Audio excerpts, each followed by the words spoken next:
আমাদের ছাদে এই গাছটা প্রচুর হয় এবং আগাছা হিসেবে একে ফেলে দেওয়া হয়। এই যে এই গাছের ফাঁকেও এখানে একটা দেখা যাচ্ছে এরকম প্রচুর হয়। কিছুদিন আগেই সব উঠাই ফেলছে কিন্তু তারপরেও আবার এই গাছগুলা হচ্ছে।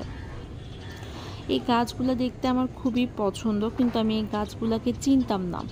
তো পরে এগুলোর ছবি দিয়ে আমি গুগলে সার্চ করে দেখলাম। এটা আমার খুব ভাল লাগছে যেহেতু এবার যখন ছোট করে হচ্ছে তখন আমি ঠিক করলাম যে আমি কিছু তুলে নিয়ে এসে বাসার টবে লাগাই। আর এই যে আমাদের বেড়ালটা, ছাদে যে বেড়ালটাকে আমি খেতে দিতাম, আমি ছাদে ওকে খাবার দিয়ে তারপরে গাছ তুলতে আসছি, তো আমার কাছে এসে আদর খেতে চলে আসছে। যাই হোক, এখন এই গাছগুলো নিয়ে আমি চলে আসছি, নিয়ে এসে একটা ছোট্ট দুয়ের কাপ এটা।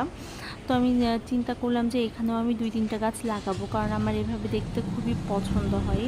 তো আমি যেহেতু আমার কাছে মাটি নেই, আমার বাবা আমাকে বালি এনে দিচ্ছে, আমি এখন এই বালিতেই গাছটা লাগাবো। আর ছাদে যেখানে গাছটা হয়েছিল এখানে কোনো বালিতে গাছটা হয় নাই, দেওয়ালের ফাঁকেই দেখলাম হয়েছে।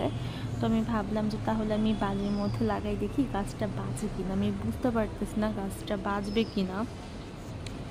যাই হোক, আমি একটা পাতিল নিয়ে তারপরে তাতে বালি পুরোটা দিয়ে এখন এই গাছগুলা বসাচ্ছে। আমার এই যে ইটা একদম প্রথমে দেখাইছে এই গাছটা দেখতে আমার এত ভালো লাগতেছে, এত সুন্দর করে গাছটা হইছে, তো দেখে খুবই সুন্দর লাগছিল। আমি এই জন্য তুলে নিয়ে আসছি, লোভ আর সামলাতে পারিনি। আমি আস্তে আস্তে এই গাছগুলো এখন লাগাচ্ছি, আর এই তুলিটা দিয়ে লাগাচ্ছি যাতে বালিগুলো সহজে ছেড়ে ফেলা যায়।